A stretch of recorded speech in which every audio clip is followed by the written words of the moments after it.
நல்லா சிந்திச்சு பாருங்க. எல்லாருக்கும் எது வேணும் அப்படின்னா சந்தோஷமா இருக்கும். இது வேணான்னு சொல்ற உலகத்துல எந்த உயிருமே கிடையாது. எந்த உயிருமே உலகத்துல எனக்கு சந்தோஷம் வேணான்னு சொல்லவே சொல்லாது. எல்லாருக்கும் சந்தோஷம். மனிதன் அதை ரொம்ப தேடி அலையிறான். ஆனா அவன் தேடி அலையிறானே தவிர அதுக்கேற்ற மாதிரி அவன் அதுக்குள்ள போகவே இல்லை. எதையோ தேடி அலைஞ்சு அதை இழக்கத்தான் செய்கிறானே வழியா அவன் அதை தேடி அலைந்து தேடக்கூடிய அந்த பொருளுக்கு ஏற்ற மாதிரி அவன் நடைமுறையை வச்சுக்கவே இல்லை. இந்த மனித வாழ்க்கை என்பது அப்படியே ஒரு துன்புறுட்டு, எப்போ பார் வேதனைப்பட்டுக்கிட்டு நொந்து போகிறதுக்கு தான் நம்ம நினச்சிட்டு இருக்கோம். என்ன தெரியுங்களா உண்மை? விவேகானந்தர் எனக்கு ரொம்ப பிடிக்கும்.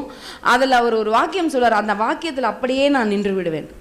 அவர் அமெரிக்காவில் போய் என் பேரின்பத்தின் குழந்தைகளே அப்படின்னு வரான். அமெரிக்காவில் எல்லாம் அப்படியே நின்றுட்டாங்களாம். நம்மெல்லாம் யாரோட குழந்தை?